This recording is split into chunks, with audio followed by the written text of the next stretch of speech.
La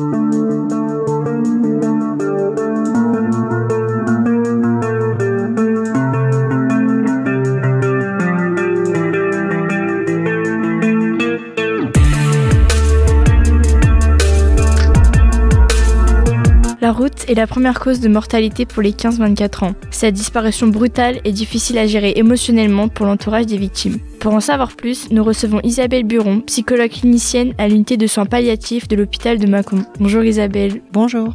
Perdre un jeune à la suite d'un accident de la route est un événement bouleversant et traumatique. Pouvez-vous nous expliquer pourquoi ? La perte d'un proche dans des circonstances aussi brutales qu'un accident de la route bouscule tous nos repères. L'imprévisibilité de cet événement et l'absence de tout moyen de le contrôler a des conséquences qui provoquent une cassure dans notre trajectoire de vie. L'accident a emporté plus qu'une vie. Il détruit une famille, des amis, notre avenir, les projets, les certitudes qu'on pouvait avoir. Le caractère soudain d'un tel drame plonge les proches de la victime dans un état de colère, d'injustice et surtout d'inachevé. Dans la tête de l'entourage, les questions peuvent se bousculer. Pourquoi lui ? Pourquoi maintenant ? Est-ce qu'il a ressenti quelque chose au moment de mourir ? Autant d'interrogations, d'autant plus douloureuses qu'elles demeurent sans réponse. Lorsqu'on accompagne un proche atteint d'une grave maladie, le caractère prévisible de sa mort nous prépare à vivre un deuil. Le choc du décès n'en est pas moins important, mais il est différent d'un décès soudain. La mort brutale, elle, ne laisse aucune possibilité de préparation, qu'elle soit psychologique ou matérielle. On est en état de choc, on a l'impression que la Terre s'arrête de tourner. Il est difficile de réaliser qu'on n'a pas eu le temps de dire adieu à l'être cher ou encore de régler certains conflits qui pouvaient exister dans notre relation avec lui. Et tout cela risque de rendre le chemin du deuil long et parfois plus difficile à traverser. Un deuil soudain entraîne beaucoup de non-dits, de non-finis, de non-réglés et tout cela est très lourd à porter. En quoi le traumatisme peut être encore plus important si on était présent lors de l'accident et qu'on a vu le corps de la jeune victime sans vie ? Lors de la confrontation à un tel événement, certaines personnes éprouvent un stress qui peut être très intense, mais que l'on peut qualifier de normal dans ce contexte. Il y a d'autres personnes qui font l'expérience d'une blessure psychique qu'on appelle le traumatisme psychique. Dans ce cas, des symptômes sont observés dès les premières heures ou le premier jour suivant l'accident. Les pensées, les rêves sont envahis par certains aspects des événements traumatiques, par exemple des images, des sons qu'on va avoir en tête, des sensations. Cela reproduit à chaque fois la même détresse que lorsque l'événement est arrivé.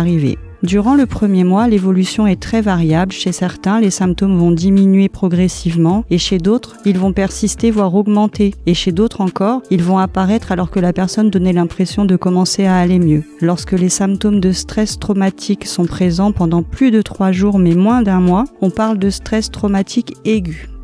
Si j'avais fait autrement, si je l'avais retenu, on peut se sentir coupable après ce genre d'épreuve. Pourquoi est-ce parfois difficile d'accepter les faits et de se pardonner ? En fait, la culpabilité est l'une des étapes par laquelle on passe suite à la perte d'un être cher. Le sentiment de culpabilité est indissociable du travail de deuil. Ce ressenti douloureux peut augmenter jusqu'à l'obsession la personne endeuillée. Des regrets importants s'installent car elle sait qu'il n'est plus possible de modifier certains vécus partagés avec l'être disparu. Donc tout ça, ça fait que en fait, on a l'impression de ne pas pouvoir dépasser et on se sent coupable en effet. Angoisse, stress, cauchemar ou dépression, la perte d'un être cher peut laisser des traces. Quelles sont les séquelles émotionnelles plus courantes ? C'est souvent une période de grande fatigue pendant laquelle vous pouvez vous sentir plus fragile, pleurer facilement, manifester des sautes d'humeur ou penser sans cesse à la personne décédée. Le deuil est naturel et normal, il sert de moyen psychologique de protection contre le choc provoqué par la perte.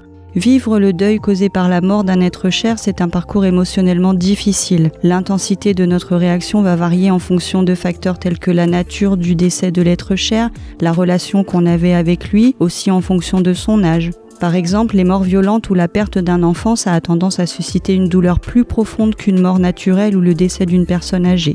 Dans les symptômes courants du deuil, il y a des symptômes intellectuels.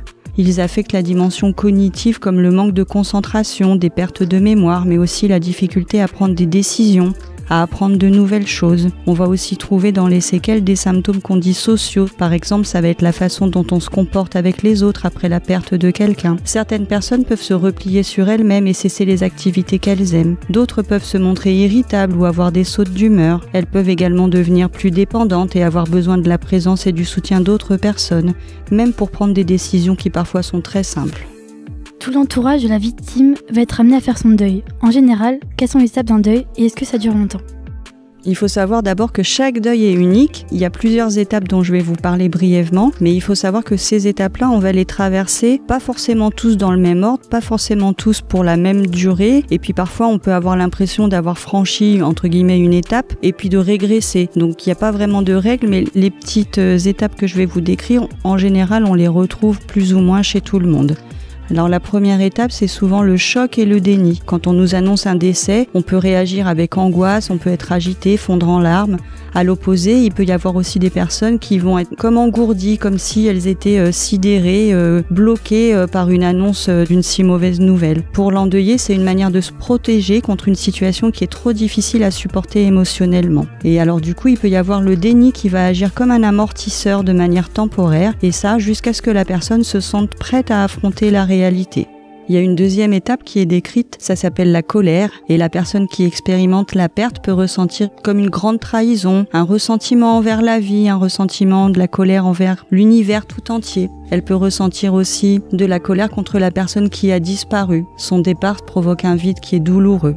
Il y a une troisième étape qu'on appelle le marchandage. À cette étape-là, en fait, en tout cas moi dans mon expérience, tout le monde ne traverse pas ce moment-là, mais le marchandage c'est un petit peu comme quand on espère qu'il va y avoir un retour en arrière, comme si on se réveille un matin en se disant mais non c'est pas possible, il s'est rien passé, alors on essaye de trouver des stratégies pour faire comme si, pour continuer d'avancer quand même si on vit des choses insupportables, où on peut se dire bah tiens, si je fais une bonne action ou si je me comporte bien, bah tout ce que je viens de vivre ça va s'annuler, et c'est un peu comme une pensée magique. Ensuite, il y a une quatrième étape qui s'appelle la tristesse. Et comme l'étape de la colère, la tristesse est une phase importante dans laquelle la peine a besoin d'être vécue et exprimée. L'intensité de cette tristesse est ressentie à chaque étape et elle est tout à fait normale. Mais la réaction des gens est souvent de tenter de remonter le moral de la personne attristée, et ça indique souvent l'inconfort en fait de nos proches par rapport à la situation que l'on peut vivre. Les émotions ressenties durant cette période peuvent générer une certaine confusion. Une peur peut apparaître, celle d'avoir de la difficulté à continuer à avancer dans la vie avec toute cette peine qu'on a en nous. Et enfin, la dernière phase, c'est l'acceptation. À ce moment-là, on dit que le deuil se complète avec cette dernière étape. Si la personne a pu traverser son deuil comme elle en ressentait le besoin, si elle a obtenu du soutien, elle est moins habitée par des émotions vives quand elle pense à la personne qui a disparu. Elle ressent plutôt du soulagement en ce qui concerne cette situation. En fait, elle a fait la paix avec son deuil, elle a accepté la situation. Quand on perd son frère ou sa sœur dans un accident de voiture, on peut être en grande difficulté, mais ne pas oser en parler à des parents, les gens en souffrance, comment faire ? Alors trop souvent dans l'ombre, les frères et sœurs peuvent être amenés à masquer la douleur de la perte qu'ils ressentent au fond d'eux-mêmes, alors que nous savons combien il est important pour le processus de deuil de reconnaître et d'exprimer les émotions qui nous envahissent. Les négliger pourrait contribuer à accentuer et prolonger le vécu dépressif. L'émotion de tristesse peut être amplifiée par le sentiment d'être moins important aux yeux des parents que la personne décédée, et ceux-ci, dans leur douleur, peuvent idéaliser l'enfant perdu, ne garder en mémoire que ses qualités. La focalisation des parents sur l'enfant qui a disparu s'inscrit dans le processus de deuil, c'est un peu même naturellement, mais elle s'accompagne de phrases radicales comme « Après son départ, plus rien ne vaut d'être vécu, ma vie est finie, ma vie est partie avec lui ». Et pour un frère ou une sœur qui reste, ça peut être difficile de rivaliser avec ce frère ou cette sœur qui est maintenant absent. Perdre un frère ou une sœur, c'est perdre une grande partie de soi. Tous les souvenirs qu'on avait ensemble, tous les souvenirs aussi qu'on ne pourra pas créer dans sa vie d'adulte, tous les événements vécus avec lui. Une partie de cette mémoire s'en est allée avec la personne qui est décédée et ça sera plus jamais là pour pouvoir créer des nouvelles choses ensemble. Donc il est fréquent de voir les frères et sœurs en deuil adopter des attitudes ou des comportements de l'être disparu. Ils peuvent également reprendre une partie des rôles que celui-ci avait auprès des autres membres de la famille en s'impliquant par exemple dans la vie courante et en prenant un petit peu des mimétismes de ce que faisait son frère ou sa sœur disparue. Souvent, comme toute personne en deuil, les frères et sœurs ont besoin de soutien et d'attention pour accomplir harmonieusement leur travail de deuil. Et il est primordial qu'ils se reconnaissent eux-mêmes le droit d'exprimer leur douleur. Il peut arriver que l'entourage ne soit pas disponible pour prendre la juste mesure de la profondeur de ce qu'ils vivent. Les amis seront donc de précieux alliés dans leur cheminement, car souvent ils minimiseront moins la peine qu'ils ressentent, ils seront à l'écoute de leurs émotions. Les frères et sœurs pourront également trouver de l'aide dans des choses qui existent à l'extérieur, comme des groupes de parole, il y en a un petit peu souvent dans la plupart des villes. Quand le deuil est insurmontable, on peut trouver de l'aide auprès d'un psychologue. Dans ce cas, quel est votre rôle ? Alors les psychologues, ils sont formés pour vous aider à gérer les émotions du deuil, comme l'anxiété, la culpabilité, la peur qu'on peut associer à la perte de quelqu'un. Et l'entretien avec le psychologue, c'est vraiment un moment où tout peut se dire, y compris ce que parfois on n'ose pas dire à ses proches. Avec un psychologue, en fait, on peut écarter la crainte d'être jugé, on peut s'exprimer, sans avoir peur de pleurer, sans avoir peur de montrer ses émotions. Et ça permet justement d'évacuer ses émotions négatives et sa tristesse, et ça permet de dire les choses comme on les ressent, de façon vraiment spontanée. En quoi votre suivi peut-il être différent si vous accompagnez un enfant ? En fonction de l'âge de l'enfant avec qui on se trouve, c'est vrai qu'on va pas mener un entretien de la même façon. Un tout petit, par exemple, il aura peut-être besoin de se promener dans mon bureau pendant qu'on est en train d'essayer de discuter avec un public plutôt, on va dire, adolescent, jeune adulte. Parfois, il faut du temps pour pouvoir s'adapter, être en confiance, et des fois, le lien est plus compliqué à créer à la limite avec une personne adolescente qu'avec un tout petit qui va s'exprimer plutôt spontanément. Donc c'est vrai que les psychologues, ils adaptent un peu avec des outils, ça peut être sous forme de dessin avec des tout petits, ou alors en jouant aussi tout simplement. Donc il y a vraiment tout un tas de techniques et de façons de pouvoir approcher la personne qu'on a en face de nous. C'est parfois compliqué d'expliquer la mort à des enfants. Comment faire pour trouver les bons mots ? Alors pour rassurer l'enfant, c'est important d'abord dans un premier temps de lui expliquer que ce qu'il va ressentir est normal. Ça peut être comme pour nous les adultes, ça peut être de la colère, de la frustration, de la tristesse. Et il faut rassurer surtout sur la constance de notre présence auprès de lui. Pour dire les choses facilement, il faut adapter son langage effectivement à l'âge de l'enfant, mais surtout utiliser des mots vrais. Et puis avant tout également lui dire qu'il n'est pas responsable du décès de cette personne, car l'enfant peut développer parfois un fort sentiment de culpabilité et se croire responsable de la mort de la personne, notamment si dans un moment de colère il y a déjà pensé ou s'il croit ne l'avoir pas aimé suffisamment. Il faut savoir que les petits jusqu'à 5-6 ans, ils ont un peu ce qu'on appelle la pensée magique dont j'avais parlé tout à l'heure, à savoir que si je pense à quelque chose, ça va se produire. Et du coup, c'est important de les rassurer parce que parfois on peut vivre des choses et puis se dire mince, c'est à cause de moi que ce drame s'est passé. Il est important aussi d'encourager l'enfant à exprimer ses émotions, à pleurer par exemple. Ça peut être utile de discuter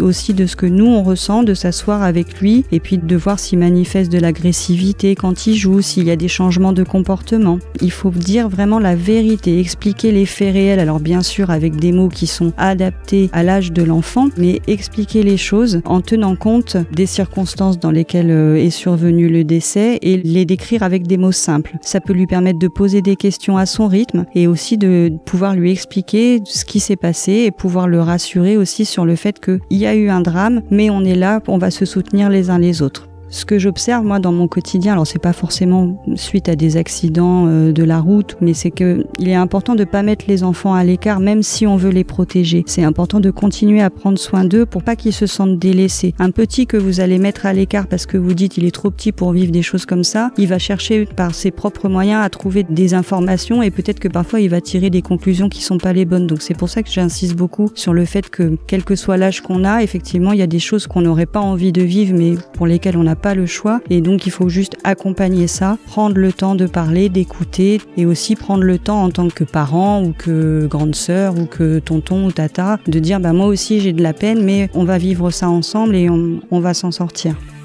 Pour finir, qu'auriez-vous envie de dire aux personnes en souffrance qui n'osent pas aller voir un psychologue ? Alors la rencontre avec le psychologue, c'est un sujet qui est très personnel. On entend parfois des personnes dire à une autre que ça lui ferait du bien, mais il faut que ce soit vraiment une démarche qui vienne de soi-même. Donc le fait de rencontrer un professionnel qui est extérieur à sa vie, ça peut aider la personne en souffrance à mettre des mots sur ce qu'elle ressent, à se sentir comprise et entendue. Et souvent, ce dont on a besoin, c'est pas forcément de conseils, mais d'une écoute bienveillante et sans jugement. C'est la mission du psychologue. Les échanges que l'on va avoir avec lui, ça va nous permettre d'y voir plus clair dans ce qu'on ressent, de se rassurer aussi sur le fait que certaines émotions que l'on vit, elles sont normales et qu'on a besoin de temps pour gérer le traumatisme. De plus, aller voir un psychologue, ça nous engage personnellement à rien, si ce n'est de voir si éventuellement on est en confiance pour pouvoir se confier et pour pouvoir avancer autrement que tout seul dans des situations qui nous paraissent insurmontables. Merci beaucoup à Isabelle Buron, psychologue clinicienne, d'être venue répondre à nos questions. Cette émission a été réalisée par les élèves du collège Croix-Menée situé au Creusot en atelier scolaire avec Radio Aléo dans le cadre d'un partenariat avec la préfecture de Saône-et-Loire. Vous pouvez retrouver toutes les émissions sur le site radioaléo.fr.